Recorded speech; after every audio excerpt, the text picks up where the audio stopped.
भारतीय सैनिकों उद्देश्य निजर 3 मासर दरमा प्रधानमंत्री रिलीफ पार्टी को दिले विधायक कंटाबाजी विधायक लक्ष्मण बाग निजर 3 मासर दरमा 1,05,000 प्रधानमंत्री रिलीफ पार्टी को दान करछन्ति।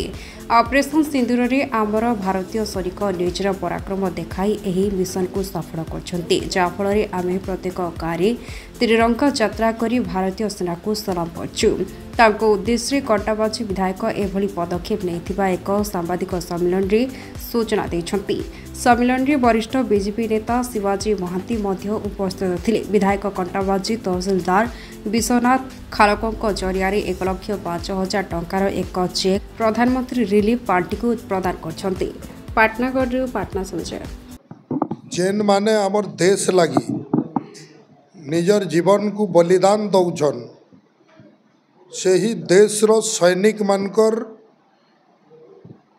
ये 2025 मसीहा ऑपरेशन सिंदूर माँ मानकर सिंदूर रक्षा करवा पाई जो भलिया सिंदूर रो बदला नहीं थिले आउ जो भलिया पाकिस्तान रो मेरुदंड भांगी थिले एवं भारत वर्ष को जो भलिया उत्साह आनी थिले हम भारत वर्षर सैनिक माने आज सारा भारत वर्ष रे गाँ गाँ रे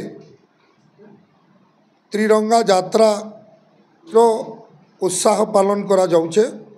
आउ आमे मध्य आम कंटाबाजी विधानसभा रे प्रत्येक गाँ को बुलिकरी त्रिरंगा यात्रार उत्साह मानुचु एवं मोर व्यक्तिगत दरमा विधायक मन को प्रत्येक मास को 35,000 मिले 3 मासर 1,05,000 टंका भारत वर्षर सैनिक मान को उत्साह करबा पाई मु निजस्व इच्छा रे आज कंटाबाजी तहसीलदार को जरिया रे प्राइम मिनिस्टर रिलीफ फंड माध्यम रे चेक माध्यम रे मु आज डोनेट कली।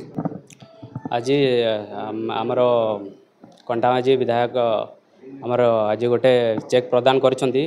मु जेहेतु एठी कंटाबाजीर एमरजेंसी ऑफिसर हिसाब रे मते आज तांकर जो ऑपरेशन सिंदूर रे लड़ाई करथिबा समस्त वीर जवान मानकर माने उत्साहित करिया पई गोटे चेक प्रदान तांकर 3 मासर दरमा 1,05,000 टंका दरमा जो चेक हिसाब रे एमरजेंसी ऑफिसर हिसाब रे मते एठी दैछन्ती ताकू मु डिस्ट्रिक्ट ऑफिशियल को मु एमरजेंसी ऑफिस को मु एटा इंटीमेट करबी अकॉर्डिंगली से चेक आमर prime minister national relief fund को एटा जमा हबो।